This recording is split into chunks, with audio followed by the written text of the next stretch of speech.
దేవునికి స్తోత్రం అంటారు. కూడొచ్చిన పొరపాటు అందరికీ వందనాలు. దేవుడు మిమ్మల్ని మీ కుటుంబాలను దీవించును గాక. హల్లెలూయా, హల్లెలూయా. దేవుడు పరిశుద్ధమైన మనకి కీర్తి కలుగును గాక. దేవుడు మహాప్రభం బట్టి మరి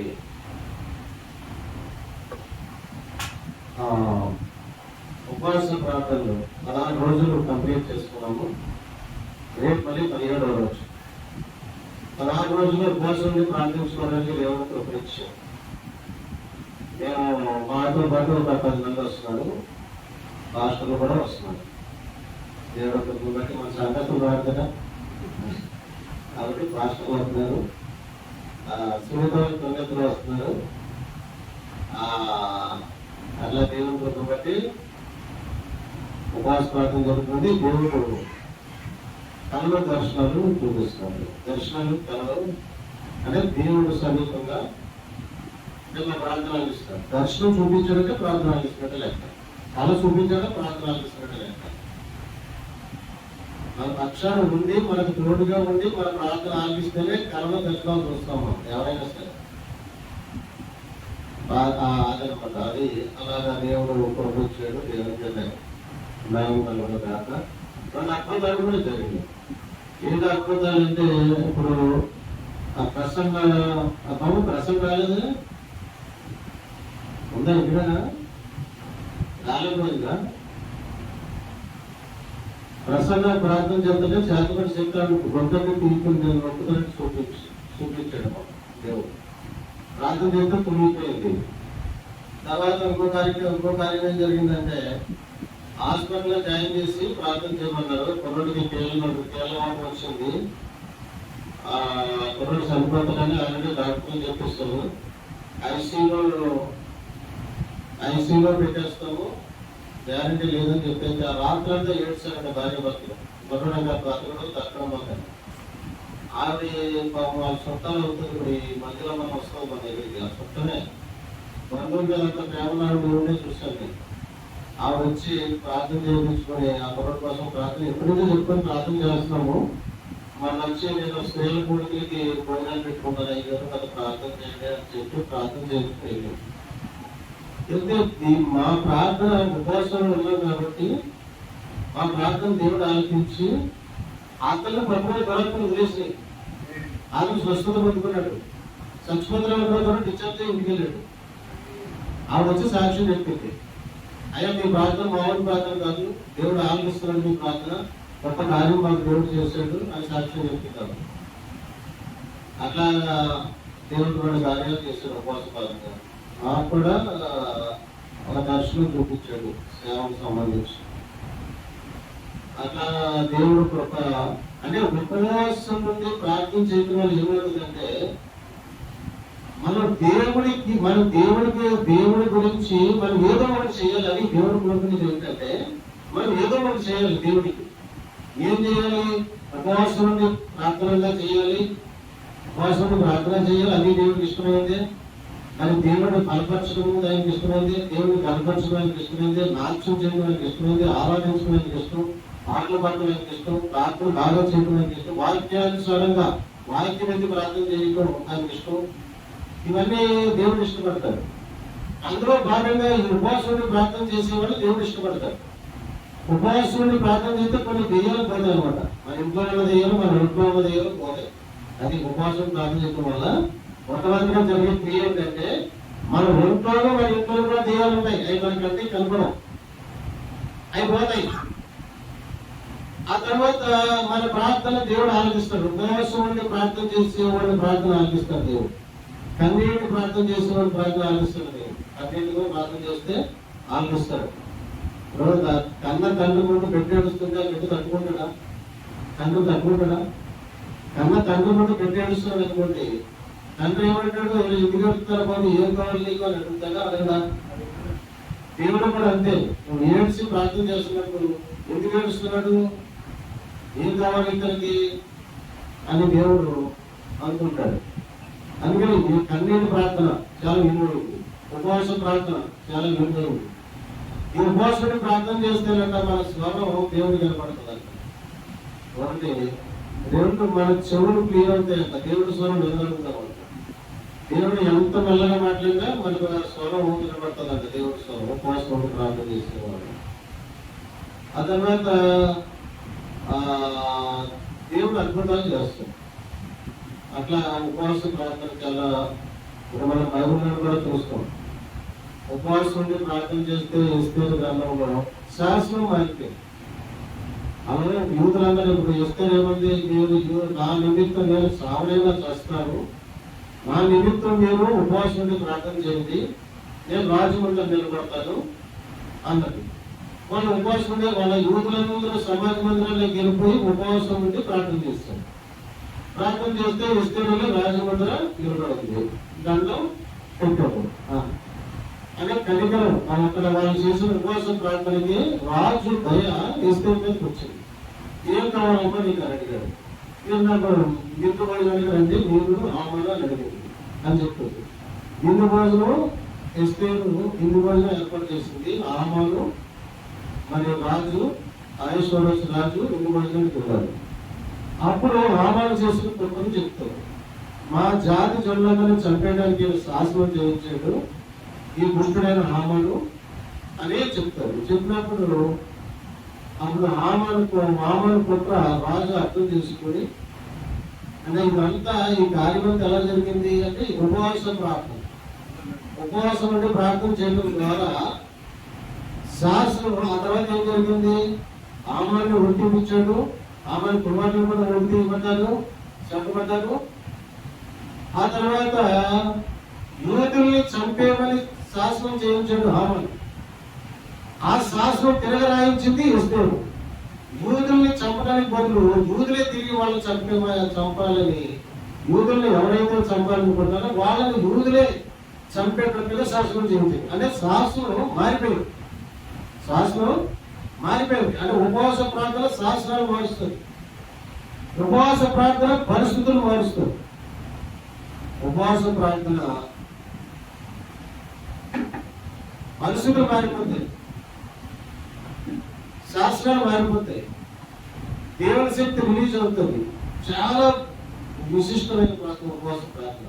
మన ఉపవాసం ఉండాల్సినంత అవసరం ఏంటంటే, మరి సేవలోకి వచ్చిన తర్వాత ఉపవాసం ఉండాల్సిందే, లేదా దెయ్యాలు ఊరుకోవు, అవి మన మీద దాడి చేస్తాయి. మేము సేవలోకి వచ్చాం కాబట్టి.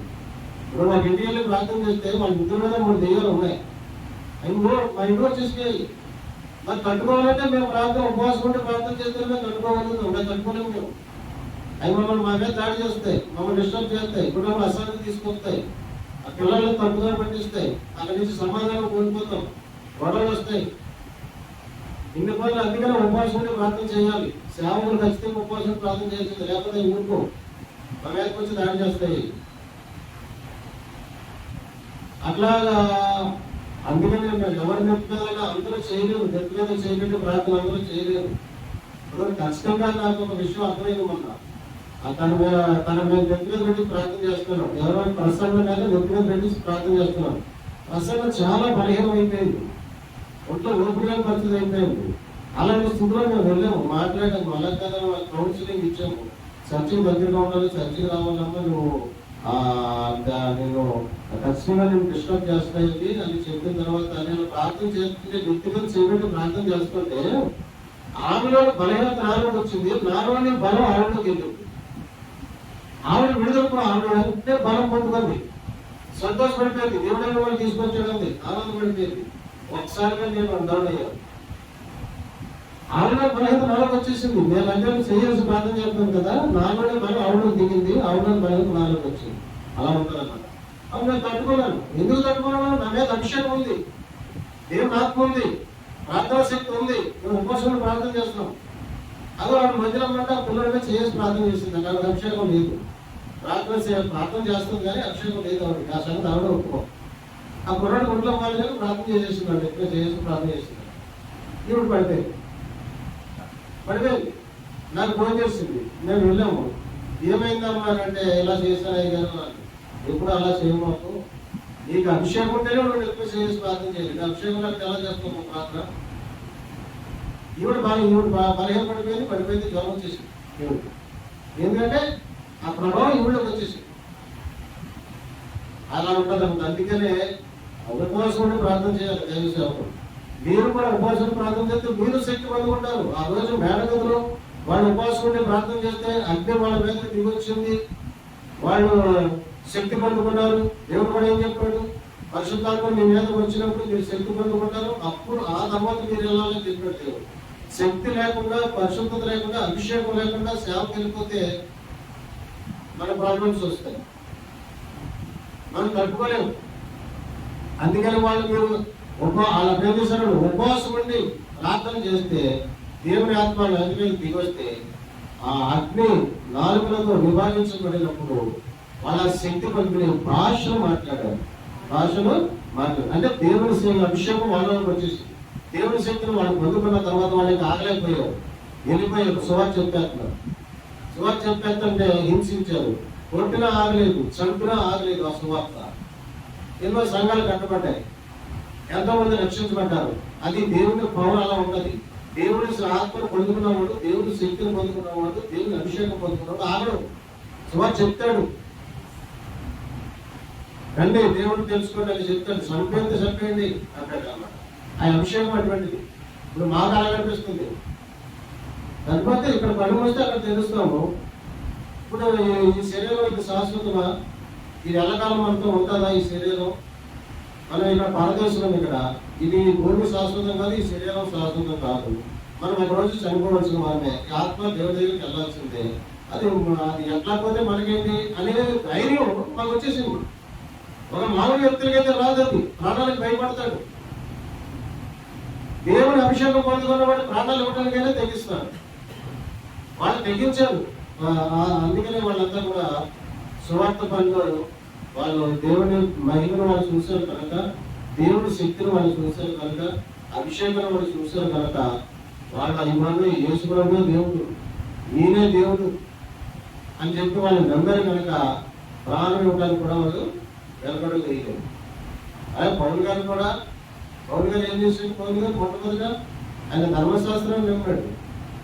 ధర్మశాస్త్రాన్ని నమ్మి యేసు ప్రభు దేవుడు కాదన్నాడు.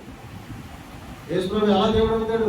యెహోవా మాత్రమే దేవుడు అని నమ్మిన అతన్ని నమ్మాడు.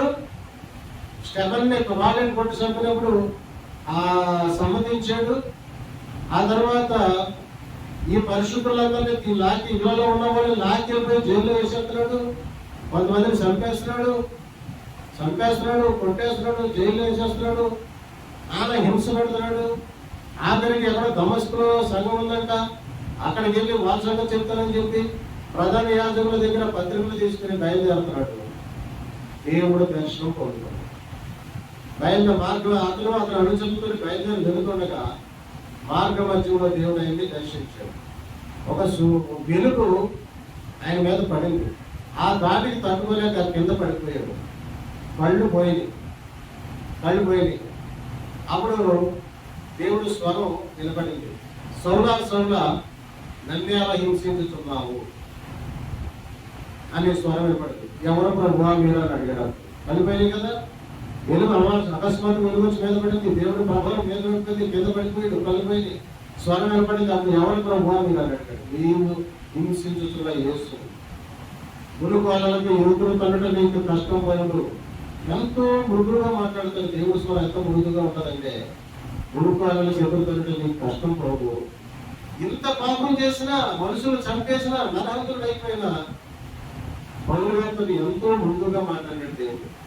గురుకోవాలని ఎదురు తనట నీకు కష్టం పోవు అన్నాడు. అప్పుడు అన్నాడు దేవుడు. అప్పుడు దేవుడు యేసు నేల నుండి హింసించుతున్న యేసుని అని దేవుడు చెప్పాక అప్పుడు యేసు ప్రభు దేవుడు అని నమ్మాడు. అక్కడి నుంచి యేసు ప్రభుని ప్రకటిస్తూ ఎన్నో దెబ్బలు తిన్నాడు. 39 కొరడ దెబ్బలు కొట్టారు ఆయన్ని. ఈయన లాగి ఏడ్చి రాళ్ళని కొట్టి చంపేశారు. రాళ్ళని కొట్టి చచ్చిపోయాడు అనుకున్నారు. వస్త్రాలు పట్టణం ఎప్పుడు ఏడ్చేశారు. అన్ని దెబ్బలు ఎందుకు తిన్నాడు? దేవుడి కోసం దెబ్బలు తిన్నాడు ఆయన. దేవుడు ఉన్నాడని నమ్మాడు. వీళ్ళంతా యూదులందరూ అనుకుంటున్నారా? ఇక మొన్నటి వరకు సంఘాన్ని హింసించాడు, మళ్ళీ కొట్టాడు, ఇచ్చాడు, ఇప్పుడు ఇతరేంటి అని వాళ్ళు నమ్మలేకపోయారు, ఆశ్చర్యపోయారు. అప్పుడు బర్నబా వివరించి చెప్పాడు, యేసు ప్రభు ఆయన ఎలా దర్శించాడో, ఆయనతో ఎలా మాట్లాడాడో వాళ్ళు వివరించి చెప్పిన తర్వాత అప్పుడు నమ్మారు, అప్పుడు చేర్చుకున్నారు. అప్పుడు వాళ్ళు నమ్మలేదు, ఎందుకంటే చంద్రుడిని ఆ నరహంతుడు నమ్ముతారా, ఇదో కొత్త నాటకం ఆడతాడు అనుకుంటారు. నమ్మరా? బర్నబా చెప్పిన తర్వాత అప్పుడు నమ్మారు, అప్పుడు చేర్చుకున్నారు.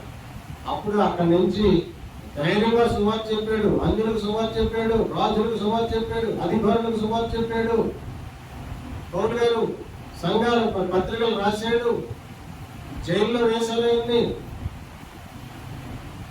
ఎన్నో కష్టాలు పడ్డాడు, ఎన్నో కష్టాలు పడ్డాడు, అన్ని కష్టాలు పడ్డాడు పౌలు గారు. ఆ పౌలు గారు దేవుడు ఎందుకంటే దేవుడు పౌలు గారు చూడండి, అది అపోస్తల కార్యం 8వ అధ్యాయం, అపోస్తల కార్యం 8వ అధ్యాయం. మేము తప్పించుకున్న తర్వాత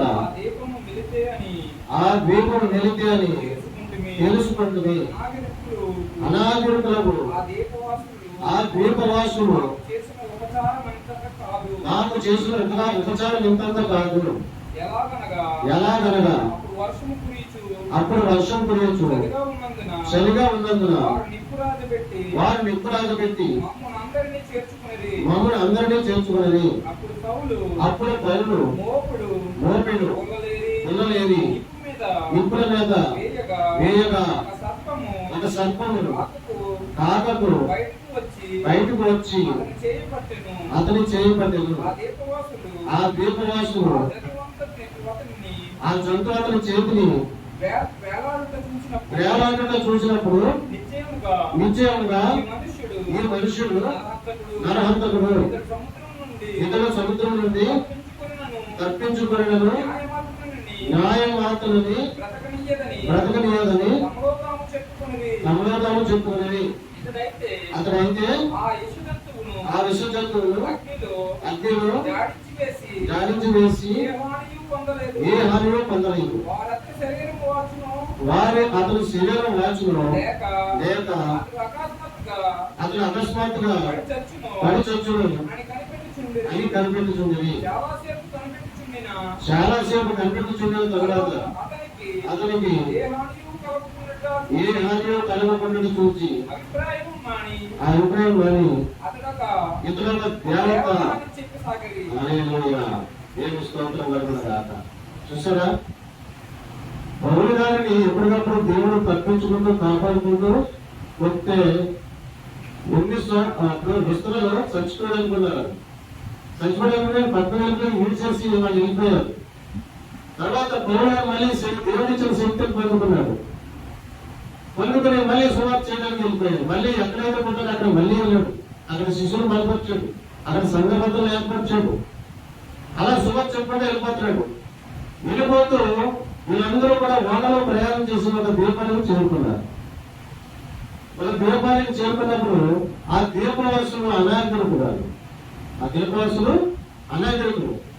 వీళ్ళకి వాళ్ళు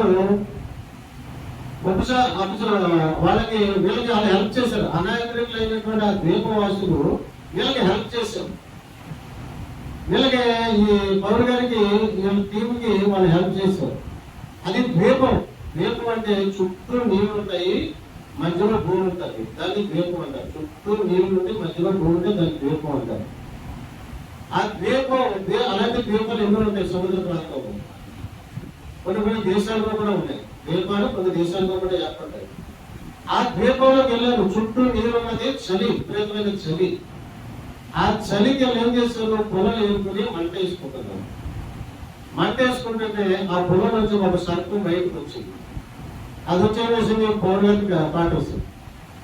కాటేస్తే వీళ్ళనుకుంటున్నారా ఇతను ఒక నరహంతకుడు, ఇతను సముద్రంలో తప్పించుకున్నా దేవుడు ఇతను విడిచిపెట్టలేదు, ఇతను చచ్చిపోతాడా చూసారా అని. అంటే సర్పం కాటేస్తే ఖచ్చితంగా చచ్చిపోతాడు కదా, అలా బతుకుతాడా?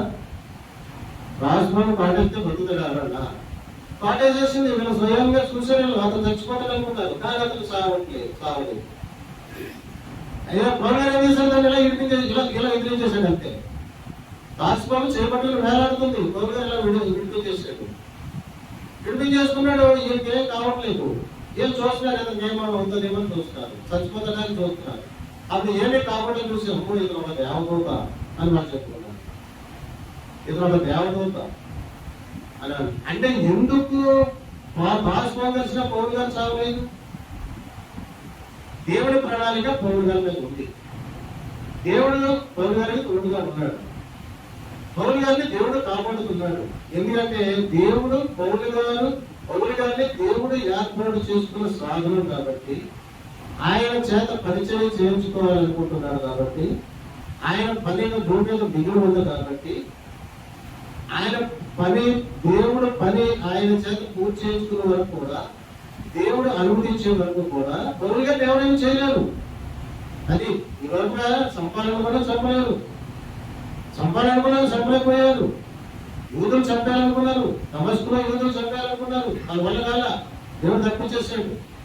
దోస్త్రాలో చంపాలనుకున్నారు యూదులు, వాళ్ళ వల్ల కాల, దేవుడు తప్పించేసాడు. ఇప్పుడు ఇక్కడ తాజ్మహల్ పట్టుకొని కలిసేసింది, ఇంకేముంది చచ్చిపోతారు అనుకున్నారు. తాజ్మహల్ కలిసిలో బతికాడు, అప్పుడు దేవదూత అనుకున్నారు. అంటే ఒక మనిషి మీద దేవుడు ప్రణాళిక అతను ఎవరేం చేయలేదు. ఒక మనిషి మీద దేవుడు ప్రణాళిక మనం ఏర్పాటు చేసుకుని మనం ఆయన దేవుడి ప్రణాళిక మనం లేకున్నప్పుడు, మన చేత పని చేయించుకోవడానికి ఇష్టపడినప్పుడు మనం ఎవరేం చేయలేదు. ఆ పని పూర్తయిన తర్వాత దేవుడు పౌరులు గారి పని పూర్తయ్యే వరకు కూడా దేవుడు మరి ఆయన తోడుగా ఉండి ఆయన కాపాడి ఆఖరికి ఆ దేవుడు అనుమతించిన తర్వాత వాళ్ళు పౌరులు గారిని చంపారు, శిరఛేదనం చేశారు. శిరఛేదనం చేస్తే అప్పుడు చనిపోయాడు పౌరులు గారు. అప్పుడు దేవుడు అనుమతించాడు అనమాట. దేవుడు అనుమతి లేకుండా ఎవరేమి చేయలేదు. అందుకని అంటాడు చూడండి, మార్క్స్ సువార్త ఆ తర్వాత చెప్తాను. సముద్రం నుండి తక్కువ దేవతడు గొప్పలో కూడా దీపంలో పుట్టాడు. అతనికి ఆ ప్రాంతంలో భూములు నేను అతను మమ్మల్ని చేర్చుకుని జన్మల స్నేహం కంటే ఆదిత్యమిచ్చాను. అప్పుడు గొప్ప యొక్క తండ్రి జ్వరం చేతను రక్తభేది చేతను బాధపడుచు పండుకుని ఉండేను. పౌరులు అతని అతని ప్రార్థన చేసి అతని మీద చేతుల నుంచి స్వస్థపరచను. ఇది చూసిన వేదవాసులు నా కడమ రోగం వచ్చి స్వస్థత పొందింది. చూసారా, ఈయన దేవుడు ఏర్పరచుకునే సాధనం. దేవుడు ఈయనకి స్వస్థత వర్ణించాడు. పౌరులు గారు తాకితే ఎంతో మంది స్వస్థత పొందుకున్నారు. పౌరులు గారు అక్కడ పొట్టిన మనుషులు ఉన్నాడు.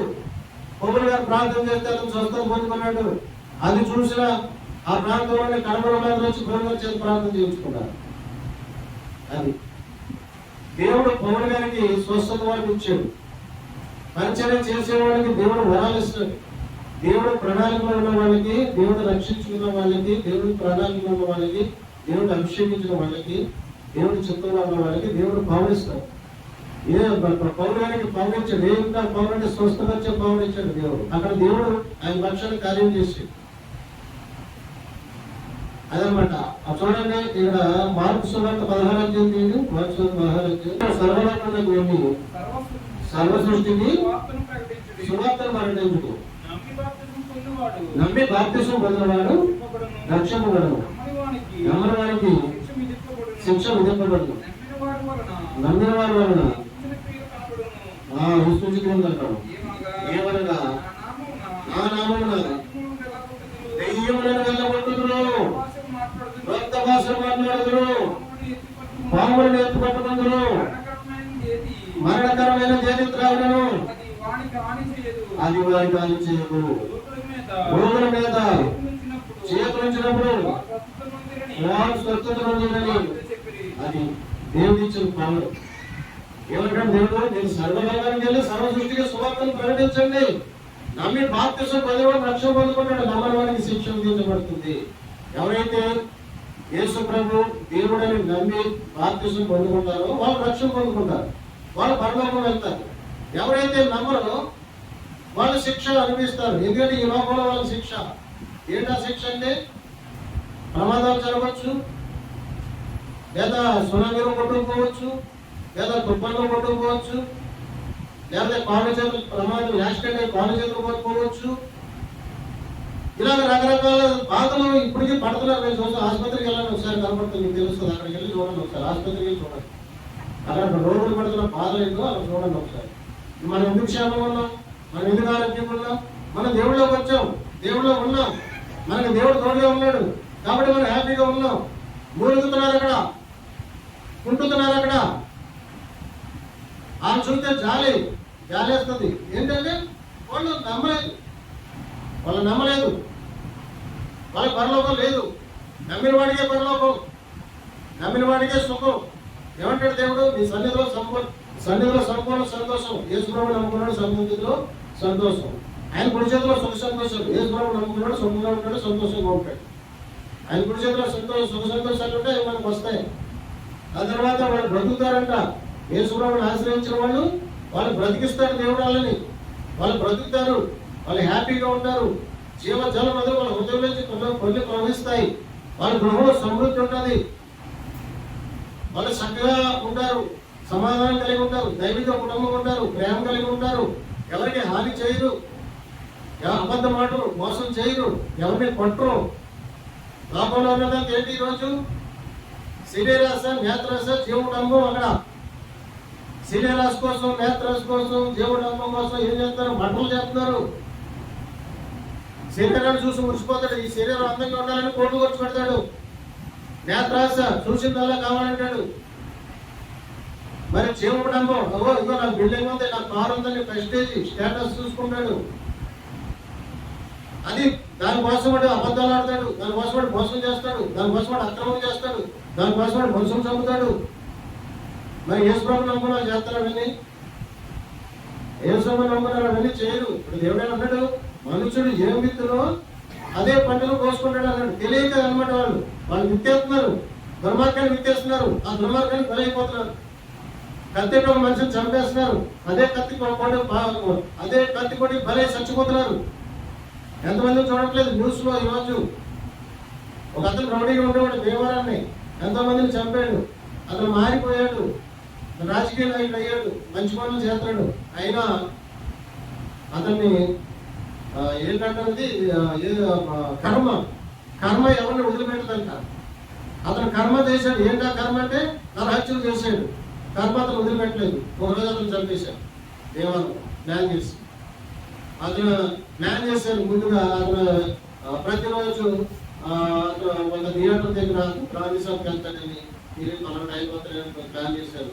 గుంటూరు నుంచి మనుషులు తీసుకొచ్చారు, బాంబులు కత్తి గొడ్డలతో సిద్ధపరిచారు. అతను వెళ్ళాడు. ఆ అవతల వైపు మనుషులు కాశారు, యువతల వైపు మనుషులు కాశారు.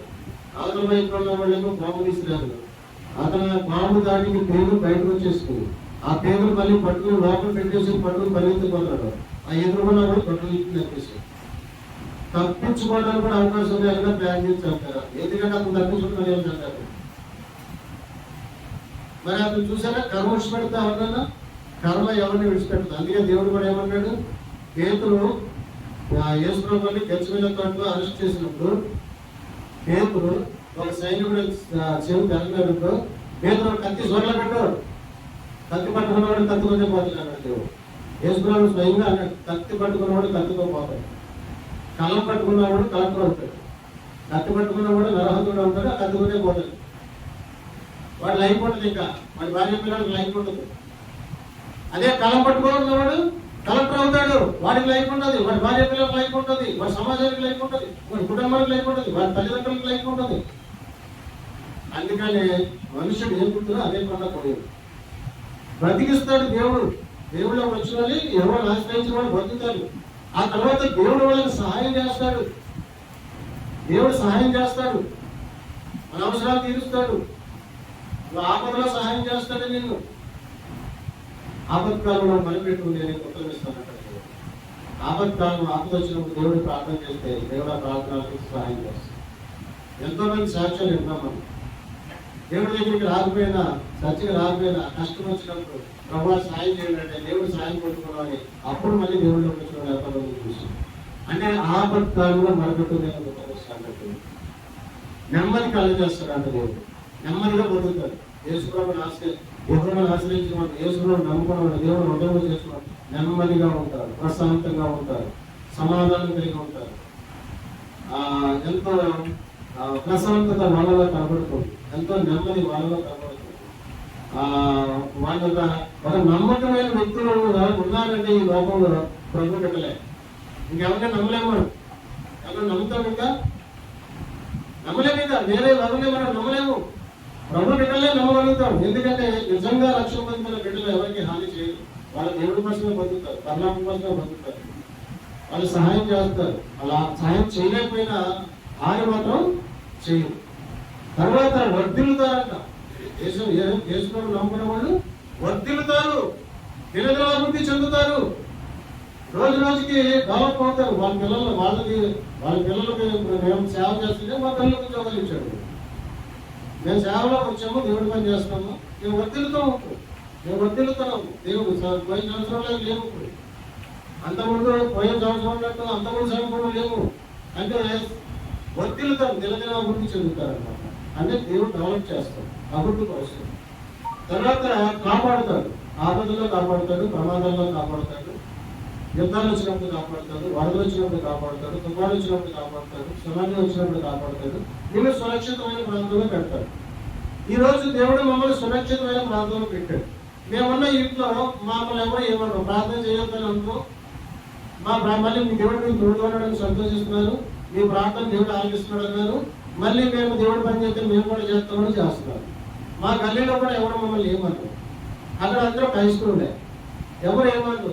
మీరు ఎందుకు దేవుడు అనుకున్నారు, మీరు ఎందుకు మనుషులు పడుతున్నారు, మీరు ఎందుకు మతపడుతున్నారు అడిగి కూడా లేదు ఈ రోజు అక్కడ. అంటే దేవుడు అలా పెట్టాడు. దేవుడు అట్లాగా మమ్మల్ని పెట్టాడు. వివాదాలు లేకుండా, గొడవలు లేకుండా, ఇబ్బంది లేకుండా, ప్రమాదాలు లేకుండా దేవుడు మమ్మల్ని పెట్టాడు. అంటే ఆయన కాపాడుతాడు. తర్వాత జయం పొందుకుంటారంట. జయం పొందుకుంటారు. యేసు ప్రభువు నమ్ముకున్న జయం పొందుకుంటారు, జయ జీవితాన్ని అనిపిస్తారు. వాళ్ళు జయం పొందుకుంటారు. ఎవరు ఆశ్రయించిన వాళ్ళు, యేసు ప్రభువు నమ్ముకున్న వాళ్ళు జయం పొందుకుంటారు, జయ జీవితాన్ని అనిపిస్తారు. అది శత్రువుల మీద జయం కావచ్చు, అది సాతాను మీద జయం కావచ్చు.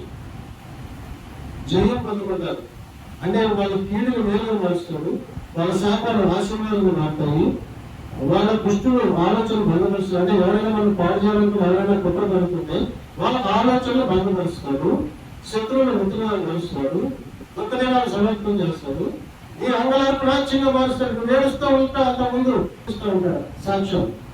మేము తాగుబోతులు, తాగి భార్య పుట్టినట్టు, డ్యూటీలో ఆర్డర్ చేసినట్టు, అక్కడెక్కడ తాగి పడిపోతున్నట్టు చూపిస్తాం. వాళ్ళు దేవుడి దగ్గరకు వచ్చి రక్షణ పొందుకున్నట్టు, ఆ తర్వాత వాళ్ళ కుటుంబం బాగుపడినట్టు చూపిస్తారు. అట్లా తర్వాత వాళ్ళు ఏం చెప్తారు, వాళ్ళు దేవుడు నమ్ముకుని, దేవుడు హృదయంలో చేసుకుని, కుటుంబంలో చేసుకుని, వాళ్ళు జయం పొందుకుని, మాకు పాటించాడు దేవుడు, మాకు ఉద్యోగం ఇచ్చాడు దేవుడు, మాకు అది చేశాడని చెప్తాడు. అంటే జయం పొందుకుంటారు, శత్రువుల మీద జయం పొందుకుంటారు. మన అంగళార్పు అంతకుముందు ఏడ్చేవారు. భార్య అంతకుముందు ఏం చేసేది, భర్తలు తాగితే ఏడ్చేది, భర్త వచ్చి కొడితే ఏడ్చేది, ఇంట్లో ఏమి లేకపోతే ఏడ్చేది, ఆ పిల్లలు చూసి ఏడ్చేది. మరి యేసు ప్రభువుని నమ్ముకున్నా అదంతా పోయింది. ఇప్పుడు ఎలా ఉంది? ఇప్పుడు అంగళార్పు లక్ష్యంగా మారిపోయిందా? వాళ్ళు సంతోషంగా ఉన్నారా? అట్లా మనం జయం పొందుకుంటారు, అంగళార్పు లక్ష్యంగా మారిపోతారు. వాళ్ళ దుఃఖ దినములు సమర్పణ ఉంటాయి. నేను ఏడవలసిన పని లేదు, ఇప్పుడు ఏడవలసిన అవసరం లేదు.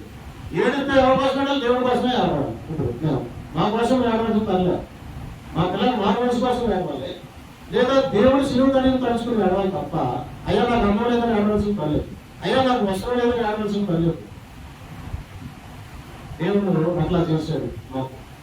అందుకని దుఃఖ దినములు సమర్పణ. తర్వాత అభివృద్ధి చెందుతారు, రోజు రోజుకి డెవలప్ అవుతారు.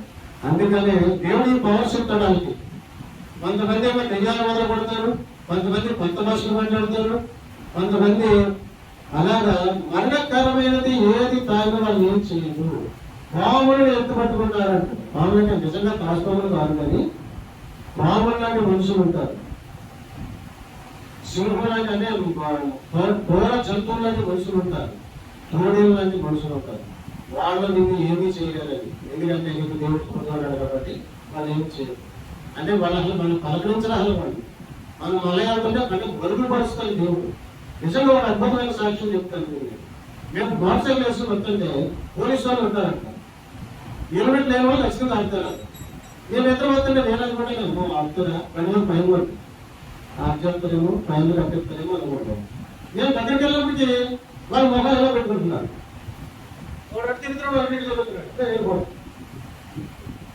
అంటే దేవుడు మరపరుస్తున్నాడు, దేవుడు తప్పిస్తున్నాడు. అంటే దేవుడు ప్రభుత్వం, దేవుడు తోడుగా ఉన్నాడు అనమాట.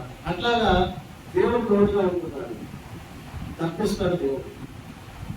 తర్వాత మనం మరణకరమైన దేవతైనా అది మనం ఏం చేయదు.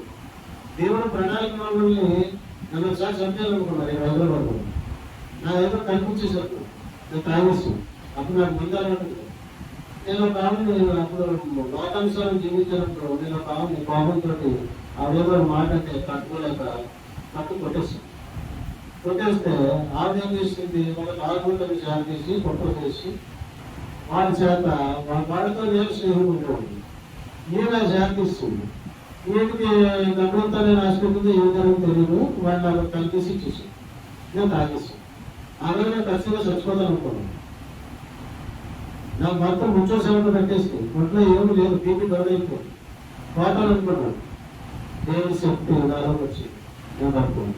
అంటే దేవుడు ప్రణాళిక ఉంది కాబట్టి నేను సేవకుడు సేవకుడిగా దేవుడు కృష్ణ నేను సేవకుడు కాబట్టి ఆయన ప్రణాళిక ఉంది కాబట్టి నేను దేవుడి పని చేయాలి, దేవుడు సేవ చేయాలి, ఇలా దేవుడిని ప్రార్థించాలి, ఇవన్నీ ఉన్నాయి కాబట్టి దేవుడు నన్ను బతికించండి బతికాను. అట్లాగనమాట. అలాగా దేవుడు మరణకరమైన తాగినంత ఏం చేయదు. పావులు కలిసినా అతనికి ఏం కాదు.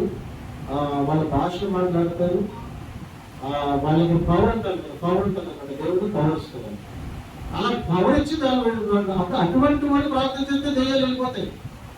అటువంటి వాళ్ళు భాషలో మాట్లాడతారు. అటువంటి వాళ్ళు ప్రార్థన చేస్తే స్వస్థత జరుగుతుంది. అందుకని మనం రక్షణ పొందుకొని అభిషేకించబడి ప్రార్థన చేసుకుని అభిషేకించబడి పవర్ సంపాదించుకుని అప్పుడు సేవ చేయాలి. ఒక ఆయన అన్నాడు, అయ్యా నేను నిత్యమే చేయాల్సి ప్రార్థన చేస్తుంటే నేను కట్టుకోలేకపోతున్నాను అయ్యా. మాస్టర్ సేవలో పెడతాడు తిరుగుతాడు. మరి మాస్టర్ అంటున్నారు మీరు సేవలో వచ్చి తిరుగుతున్నాను, మరి ఇదేంటయ్యా అని అంటే అదేనయ్యా నాకు అర్థం కావట్లేదు అంటే నీకు అభిషేకం లేదు, నీకు అభిషేకం లేదయ్యా. అభిషేకించుకొని దేవుడిని ప్రార్థించి ఉపవాసం ప్రార్థన చెయ్యి. అభిషేకం పడిపోయినప్పుడు నీ ఆత్మ నాకు పరిశుద్ధాత్మ దయచేయండి, అభిషేకించడాన్ని అడిగి పొందుకున్న తర్వాత నువ్వు సేవలో దాంతో ఇబ్బంది అవుతుందని చెప్తాను. అంటే అంటున్నాడు సేవ చేస్తాను, సేవ చేసేస్తాను. ఎలా చేస్తాడు సేవ? సేవ చేసేవాడు నిత్యమే చేయాలి, ప్రార్థన చేయాలి. నిత్యమే పైకి ప్రార్థన చేస్తే నువ్వు తట్టుకోగలవా? తట్టుకునే కెపాసిటీ నువ్వు సేవ చేయాలి. తట్టుకోలేకపోతే నువ్వు సేవ చేయకూడదు. ఇప్పుడు కొత్త తెలివైన వాడు సేవ చేస్తున్నాడు. ఏం చేస్తాడు తెలుసా? నిత్యమే చేయడం ప్రార్థన చేయడం ఎవరైనా తాగడా పైకి కూడా చేయడం.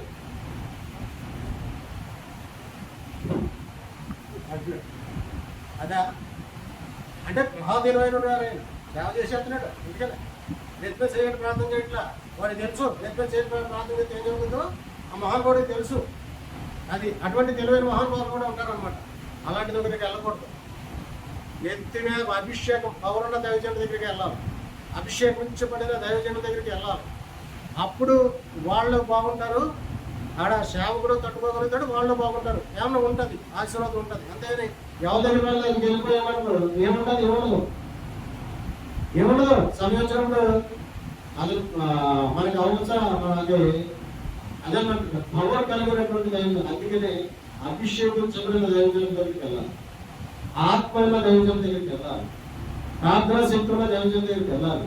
అన్నీ గమనించాలి. గవర్నమెంట్ దగ్గరికి వెళ్ళకూడదు. ఇలాంటి తెలివైన మహానుభావులు ఉన్నారు ఎంతోమంది. సేవకులని తిరుగుతారు చాలా మంది. మేసేవకులు ఉంటారు కానీ సేవకులే. కానీ ఏది నీ దగ్గర పవరు? నిజమైన సేవకుడు ప్రాణాలకు తెగిస్తాడు. డబ్బులు దేనికి లక్ష్యుడిగా భయపడ్డిగా ఈ డబ్బులు వచ్చైపోతాయేమో అని భయపడ్డు, ప్రాణం పోతుందేమో అని భయపడ్డు. నిజమైన సేవకుడు అదే నిజమైన సేవకుడు ఎదుర్కోవాలి. దేవానికి స్తోత్రాలు తెలుసుకుంటాము.